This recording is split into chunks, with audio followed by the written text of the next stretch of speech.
ভারত থেকে সাবেক প্রধানমন্ত্রী দেশের বিরুদ্ধে কোনো বক্তব্য দিলে তা ভারতের সঙ্গে বাংলাদেশের সম্পর্কে নেতিবাচক প্রভাব ফেলবে বলে মন্তব্য করেছেন পররাষ্ট্র উপদেষ্টা তৌহিদ হোসেন। এদিকে অন্তর্বর্তীকালীন সরকারকে সব ধরনের সহযোগিতা করার আশ্বাস দিয়েছে ভারত, সৌদি আরব, যুক্তরাজ্য এবং ইউরোপীয় ইউনিয়ন। পররাষ্ট্র উপদেষ্টার সঙ্গে তার কার্যালয়ে আলাদা সৌজন্য সাক্ষাৎ শেষে দেশগুলোর রাষ্ট্রদূতরা এসব কথা বলেন। নূর হোসেনের রিপোর্ট। অন্তর্বর্তীকালীন সরকার গঠনের পর পররাষ্ট্র উপদেষ্টার সঙ্গে প্রথমবারের মতো সৌজন্য সাক্ষাৎ করেন বিভিন্ন দেশের রাষ্ট্রদূতরা। এ সময় নতুন সরকারকে সহযোগিতা সহ বাংলাদেশের সঙ্গে সম্পর্ক উন্নয়নে আগ্রহের কথা জানান ভারত, সৌদি আরব ও যুক্তরাজ্যের কূটনীতিকরা।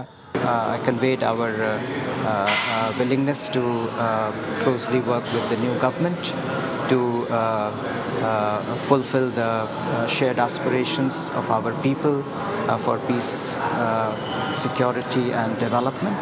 The interim government has the UK's support as it works to restore peace and order, ensure accountability and chart a peaceful pathway to an inclusive, prosperous and democratic future for the people of Bangladesh. বাংলাদেশের সার্বভৌমত্বে কোনো ধরনের হস্তক্ষেপ করতে চায় না চীন, এই কথা জানিয়ে দেশটির রাষ্ট্রদূত বলেন অন্তর্বর্তীকালীন সরকারের সঙ্গে কাজ করবে বেইজিং। আর পররাষ্ট্র উপদেষ্টার সঙ্গে সৌজন্য সাক্ষাৎ করলেও গণমাধ্যমে কথা বলেনি যুক্তরাষ্ট্রের প্রতিনিধি দল। We had in-depth exchanges on developing our comprehensive strategic cooperative partnership, promoting exchanges and cooperation in various areas. পরে পররাষ্ট্র উপদেষ্টা বলেন ভারতীয় হাইকমিশনারের কাছে তিস্তার পানি বণ্টন, সীমান্তে হত্যা এবং সাবেক প্রধানমন্ত্রীর ভারত থেকে বিবৃতি দেওয়া সহ বিভিন্ন বিষয়ে বাংলাদেশের অবস্থান স্পষ্ট করেছেন তিনি।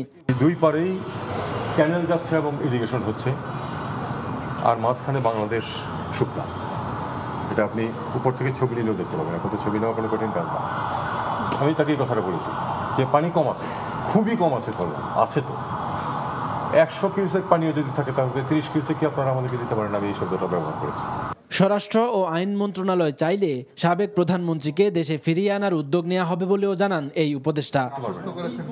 নূর হোসেন, এনটিভি নিউজ, ঢাকা।